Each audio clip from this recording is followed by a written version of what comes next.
আসসালামু আলাইকুম রহমতুল্লাহি আবরকাতুহু। আমি মোহাম্মদ শাহিন কাদির, শিক্ষা ও বাস্তবতা চ্যানেলে আপনাদেরকে সুস্বাগতম এবং অভিনন্দন। আজকে আমরা আলোচনা করব কারক নিয়ে। কারক নিয়ে কারক ব্যাকরণের একটি গুরুত্বপূর্ণ অধ্যায়। কারক শব্দটিকে বিশ্লেষণ করলে দুটি শব্দের সমন্বয়ে কারক হয়। ক্রি যোগ নক।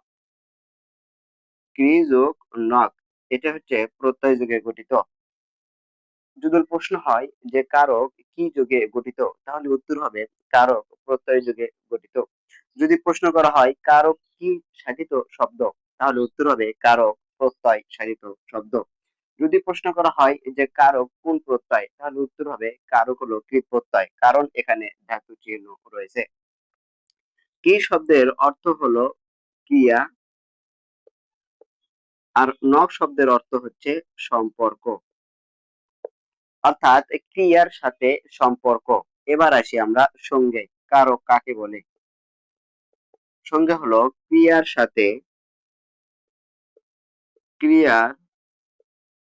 সাথে সম্পর্কযুক্ত পদকে সঙ্গে হলো যে ক্রিয়ার সাথে সম্পর্কযুক্ত পদকে বলা হয় কারক। আমরা জানি যে কারক প্রধানত ছয় প্রকার। একটা হলো কর্তৃকারক, কর্মকারক, করণ কারক, সম্প্রদান কারক, অপাদান কারক, অধিকরণ কারক। কারক প্রধানত ছয় প্রকার: কর্তৃ, কর্ম, করণ, সম্পাদন, অপাদান, অধিকরণ। এবার আমরা আসি উদাহরণে। যেমন আমি ভাত খাই। যেমন আমি ভাত খাই। এখানে তিনটি পদ বা শব্দ আছে। যেমন আমি একটি, ভাত একটি, খাই একটি। খাই এটা হলো ক্রিয়া, ইংরেজিতে বলা হয় ভার্ব। ভাত এটা হচ্ছে কর্ম, ইংরেজিতে বলা হয় অবজেক্ট। আমি এটা হচ্ছে কর্তা, ইংরেজিতে বলা হয় সাবজেক্ট। এবার আমরা আসি যে ক্রিয়া। ক্রিয়া কাকে বলা হয়?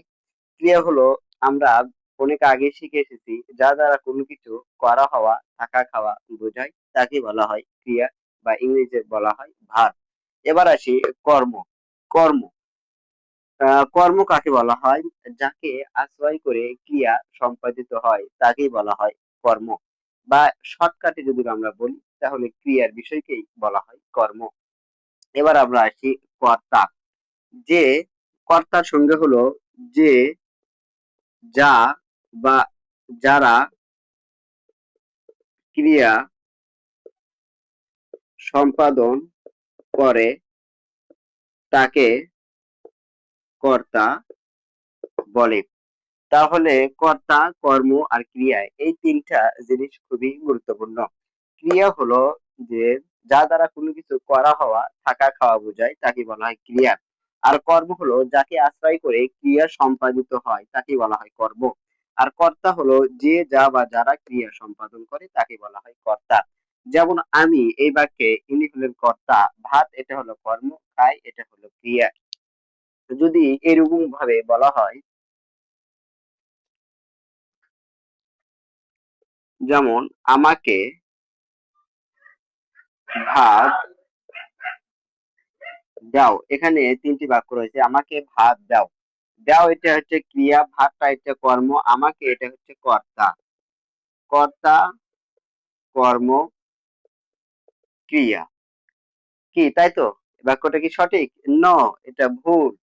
আমাকে কখনো কর্তা হতে পারে না। আমি নিজেই নিজেকে ভাত কিভাবে দিব? এখানে তৃতীয় কোনো ব্যক্তিকে আহ্বান করা হচ্ছে। সুতরাং যে ব্যক্তি আমাকে ভাত দিবে সেই হলো কর্তা, বা সেই হলো সাবজেক্ট। যেমন এটা কর্ম, এটাও কর্ম, তবে দুইটাই কর্ম হয়ে গেল, আর এটা হলো ক্রিয়া, কিন্তু এটা হলো গৌণ কর্ম। এই কর্মকে বলা হয় গৌণ কর্ম, আর এই কর্মকে বলা হয় মুখ্য কর্ম। আর একটি হলো কর্তা। এই বাক্যে কোনো কর্তা নেই। যদি এই বাক্যে লেখা থাকে, যদি দেওয়া থাকে প্রশ্নে যে শব্দটি থেকে কর্তা বের করো, তাহলে এখানে শব্দের লাস্টে দেওয়া হয়তো বা দেওয়া থাকবে যে কোনোটি নয়, তাহলে উত্তর হবে কোনোটি নয়।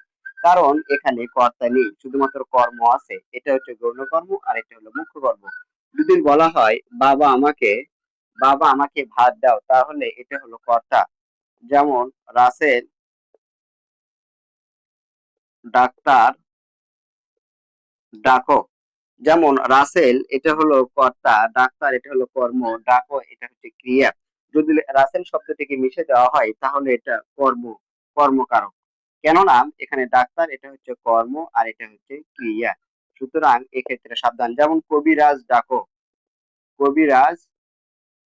ডাকো, এটা হচ্ছে কর্মকারক। যেমন আল্লাহকে ডাকো, যেমন আল্লাহকে ডাকো, এই বাক্য সবাই ভুল করে থাকে। এটা দিয়ে রাখে কর্তৃকারক। না, এটা ভুল। প্রশ্ন হয়, মনে সংশয় জাগে যে আল্লাহ কখনো কর্ম হতে পারে না, আল্লাহ হয় কর্তা, এই জন্য এটা কর্তৃকারক। কিন্তু এটা না, এটা ভুল। কেননা আল্লাহ নিজেই নিজেকে ডাকে না।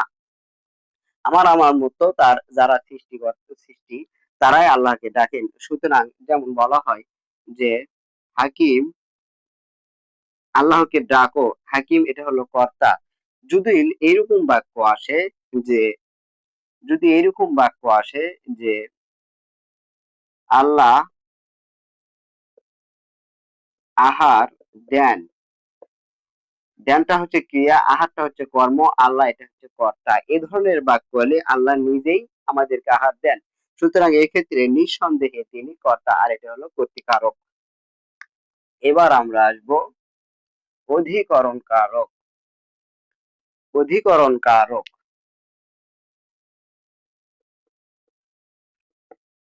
অধিকরণ কারক অধিকরণ কাকে বলা হয়?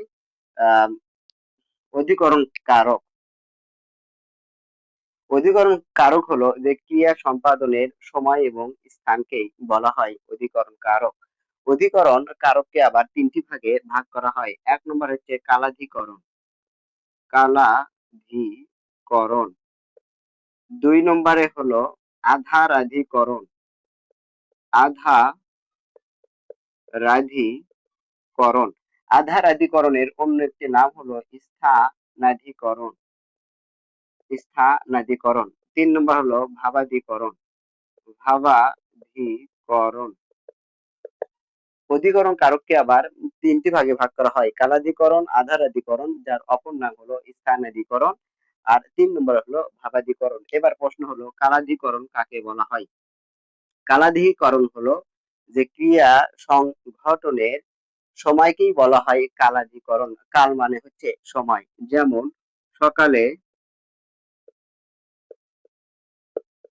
সূর্য ওঠে, এই যে সকালে এখানে সময় উল্লেখ করা হয়েছে, এই জন্য এটা হচ্ছে অধিকরণ। দুই নম্বরে হলো আধারাধিকরণ। আধারাধিকরণ হলো ক্রিয়া সংঘটনের স্থানকেই বলা হয় আধারাধিকরণ। উদাহরণ হলো যেমন বনে বাঘ থাকে। কোথায় বাঘ থাকে? বনে। এটা হলো একটা স্থান, এজন্য এটা হলো আধারাধিকরণ বা স্থানাধিকরণ। এবার হচ্ছে ভাবাধিকরণ। ভাবাধিকরণটা কি জিনিস? ভাবাধিকরণ হলো একটি ক্রিয়া যখন আরেকটি ক্রিয়ার উপর নির্ভরশীল, তখন তাকে বলা হয় ভাবাধিকরণ। উদাহরণ হলো যে সূর্যোদয়ে অন্ধকার দূরীভূত হয় দূরীভূত হয়। এটা হলো ভাবাধিকরণের উদাহরণ। যেমন বনে বাঘ থাকে, যেমন পুকুরে মাছ আছে, এটা কোন কারক? পুকুরে মাছ আছে, এটা নিঃসন্দেহে অধিকরণ কারক। যেমন আকাশে চাঁদ ওঠে, এটা হচ্ছে কোথায়? আকাশে, এখানে স্থান বোঝাচ্ছে, এজন্য এটা অধিকরণ কারক। এবার আমরা আসবো করণ কারক।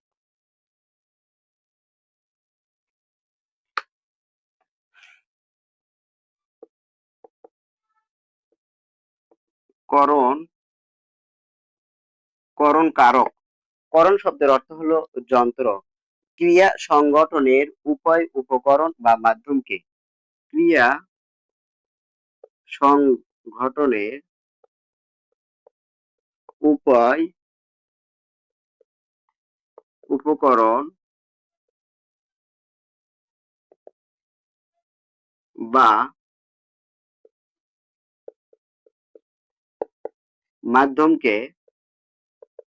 করণ কারক। ক্রিয়া সংগঠনের উপায়, উপকরণ বা মাধ্যমকে করণ কারক বলে। যেমন আমি স্পিকার দিয়ে কথা বলছি, শাহিদ স্পিকার দিয়ে কথা বলছে। তাহলে এই স্পিকার, আমি এটা সাহায্য নিয়েছি, এজন্য এটা হলো করণ কারক বা এটা হলো একটা যন্ত্র। যেমন মিনা মিনা গান গায়, এটা হচ্ছে ক্রিয়া, গানটা হচ্ছে কর্ম, মিনাটা হচ্ছে কর্তা। যেমন মিনা গান গায়, মিনা কি গান গায় এবং মিনা কোথায় গান গায় বা মিনা কি দিয়ে গান গায় এটা উল্লেখ নাই। নিঃসন্দেহে এটা হলো কর্তৃকারক। যদি এখানে উল্লেখ থাকে যে মিনা বাঁশি দিয়ে গান গায়, তাহলে বাঁশি এটা হলে নিঃসন্দেহ এটা হচ্ছে করণ কারক। কেননা বাঁশি এটা হলো তার সহায়ক উপকরণ বা মাধ্যম। এবার আমরা আসি সম্প্রদান কারক। সম্প্রদান কারকটা কি জিনিস? সম্প্রদান কারক হলো যে কোনো স্বার্থ ছাড়া, বিনা স্বার্থে বা কোনো কিছুর বিনিময় ছাড়া যাকে শর্ত ত্যাগ করে কোনো কিছু দান করা হয় সেটা হলো সম্প্রদান কারক। যেমন ভিক্ষুককে যেমন ভিক্ষুককে ভিক্ষা দাও। আমরা যখন ভিক্ষুককে ভিক্ষা দিই এখানে কোনো স্বার্থ রাখি না, কিন্তু অনেক ব্যাকরণবিদ বলেছেন না, এখানেও স্বার্থ মানুষের লুকিয়ে রয়েছে। সেটা হলো ভিক্ষুককে ভিক্ষা দিয়ে মানুষ মনে করে আমি পরকালে জান্নাত কিনে নিলাম। এই জন্যে তারপরও ব্যাকরণবিদ এটাকে সম্প্রদান কারক হিসেবে চিহ্নিত করেছেন। যেমন ধোপাকে কাপড় দাও, ধোপাকে কাপড় দাও, এই বাক্য কিন্তু কখনো সম্প্রদান কারক হতে পারে না। কেননা এটা এটা দেওয়াটা হচ্ছে ক্রিয়া, কাপড়টা হচ্ছে কর্ম। কিন্তু এখানে দেখো ধোপাকে কাপড় দেওয়া, আমরা যখন ধোপাকে কাপড় দিই তখন কিন্তু আবার সেটা ফিরিয়ে নিই, সুতরাং এটা কখনো সম্প্রদান কারক হতে পারে না। যদি আমরা ভিক্ষুককে ভিক্ষা দিই, এটার স্বার্থ ব্যতি রেখে কিন্তু ধোপাকে কাপড় দিই সেটা আবার ফিরিয়ে নিই, এটা কখনো সম্প্রদান কারক হতে পারে না। এবার আমরা আসি অপাদান কারক। অপাদান কারক অপাদান কারক কাকে বলা হয়? অপাদান হলো যা থেকে বিচ্যুতি, জাত গৃহীত বা ভয়ভীতি প্রদর্শিত হয় তাকে বলা হয় অপাদান কারক। যেমন গাছ থেকে পাতা ঝরে, গাছ থেকে পাতা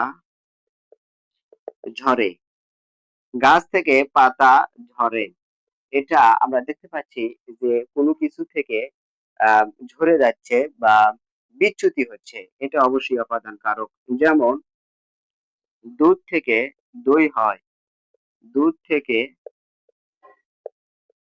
দই হয়, এটা হচ্ছে উৎপন্ন বোঝাচ্ছে, এজন্য এটা হলো অপাদান কারক। তারপরে বাঁচাও, বাঁচাও, বাঘ এসেছে, এখানে ভয় ভীতি প্রদর্শিত হচ্ছে, সুতরাং এটা হলো নিঃসন্দেহে অপাদান কারক। সুতরাং এতক্ষণ আমরা যা দেখলাম, শুনলাম এবং বুঝলাম, আশা করি কারক নিয়ে খুব বড় ধরনের সমস্যা থাকবে না।